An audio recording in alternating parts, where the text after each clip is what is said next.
그래서 이런 그 해절이 일어나는 이유가 무엇이냐? 이것은 소리가 파동을 갖고 있기 때문에 그래요. 또 파동이라는 것은 결국은 주파수, 즉 파장을 갖고 있게 되겠는데, 한 사이클의 이 길이, 이것을 우리는 파장이라고 그러잖아요. 이런 파장이 차단벽보다도 훨씬 더 길 때, 그럴 때 회절이 일어난다, 이렇게 이야기를 할 수가 있어요. 그러니까 빛 같은 경우에는 차단막이 있으면 뒷부분까지 절대로 못 가죠. 막혀버리고 뒤는 그림자가 생길 거 아니겠어요? 그런데 만약에 이게 빛 파장이 아니고 이게 소리 중에 저음 파장이 같다 그러면 뒤쪽에서도 충분히 잘 들릴 수 있어요. 그래서 쿵쿵 하는 저음은 웬만한 차단막이 있어도 우리가 그런 소리를 잘 전달받을 수가 있는 거죠. 그래서 이런 것들은 여러 가지 요인에 의해서 전달이 되지만 아무튼 그런 현상을 회절 현상이라고 할 수가 있어요.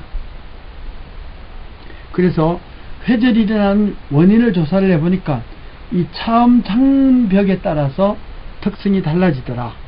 그래서 여기 보면은 이 장애물 주위로 이렇게 하려고 그러면 조건이 그래요. 주파수가 높아가지고 만약에 이 파장이 짧은 경우에, 그런 경우에는 이렇게 회절이라든가 이런 것이 일어나지를 않고, 네, 결국은 회절은 이 차단 장벽이 있어도 그 파동이 거기를 건너뛰어 가지고 그 뒷부분까지 결국은 전달이 된다, 이제 이렇게 보는데, 그 이유가 뭐냐면 이 파장이 짧은 경우에는 대부분 반사가 돼서 되돌아오거나 이렇게 휘어져 가지고 딴 데로 가버리지만, 이 회절 같은 경우에, 즉 파장이 긴 경우에는 결국은 장벽보다도 훨씬 더 파장이 길기 때문에 그것을 뛰어넘어 가지고 즉 장벽의 뒤에까지 즉 그림자를 형성하지 않고 전달이 될 수 있다, 이렇게 볼 수 있는 거예요. 그래서 우리가 이제 이러한 그 사례가 스피드건의 예를 들 수가 있어요. 스피드건은 막 자동차가 올 때 이렇게 뭐 소리를 하거나 팔을 쏴가지고 그 자동차가 되돌아오는 걸 가지고 물체가 있다 없다, 아니면 또 뭐 레이더도 그런 원리라고 할 수가 있는데요. 이건 반사를 이용하는 거잖아요. 근데 만약에 그 반사파가 되돌아오지 않는다 그러면 우리는 그것을 뭐 스텔스 기능이라고 이야기를 해요. 즉 소리를 다른 방향으로 돌려버려 가지고 반사파가 안 돌아오면은 그 물체가 있는지 없는지 모르지 않겠느냐. 스피드건도 쏘았을 때 물체에 반사가 돼야 되돌아오죠. 만약에 쐈을 때 그 소리를 흡수해버리면 어떻게 되나요? 그러면은 결국은 소리는 반사도 일어나지 않고 하기 때문에 그 물체를 파악을 할 수가 없게 되는 거죠. 회절은 그 사용하는 파동이 만약에 저주파다 그러면은 이 물체뿐만 아니고 뒤에까지 있는 그런 곳에다가 소리를 전달해주고 하기 때문에, 그래서 이렇게 저음의 우퍼를 쓰는 경우에는 실생활에도 이렇게 상당히 멀리까지 쿵쿵쿵쿵 대고 소리 전달된다는 것을 알 수가 있어요. 그러니까 이러한 원리는 소리는 파동이고 에너지를 갖고 있으니까 그 파동이 갖고 있는 주파수, 반역수가 해당되는 거지만 파장이 얼마나 길고 짧으냐, 이런 거를 가지고 이야기를 할 수 있는 거죠.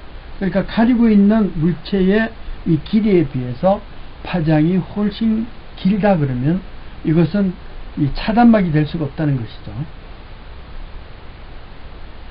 또 이제 소리 그 어떤 전달 과정에서, 전파되는 전달 과정에서 우리가 용어적으로 많이 쓰이는 것이 반사 회절 못지않게 굴절이라는 게 있어요.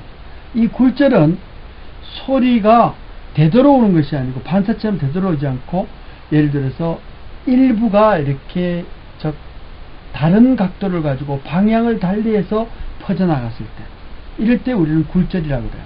이런 경우에는 서로 다른 매질을 만났을 때 그 매질면에서 입사각과 진행 각 자체가 결국은 서로 다른 각도를 유지할 경우에, 그럴 때 나타나는 게 굴절각으로 이제 얻어질 수가 있다는 거죠.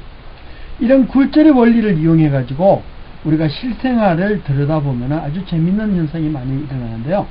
우리가 여름에 어떻게 고층일수록 더 시끄러워지느냐, 또 겨울 되면은 어떻게 저층에서 더 멀리까지 소리가 전달이 되느냐, 이런 소리 전달 과정을 실생활에서 한번 예를 들어서 볼 수가 있어요. 그래서 그것을 동영상으로 한번 살펴보도록 하겠습니다. 예, 방금 동영상을 보셨지만 우리가 결국은 이 낮에는, 여름 낮에는 위로 올라갈수록 고기압에서 저기압으로 이 압력의 차이가 형성이 돼 가지고 결국은 소리가 하늘로 올라가려고 하는 그런 성격이 있어요. 그렇게 되면은 저층보다도 고층이 훨씬 더 시끄럽다는 걸 알 수가 있어요. 특히 이게 도로변에 있잖아요. 도로변에 아파트가 있다면은 저층보다는 고층이 이 도로 소음에 시달리게 된다. 그게 바로 이게 이제 낮에, 특히 여름 낮에 나타나는 아주 두드러진 현상이라고 할 수가 있어요.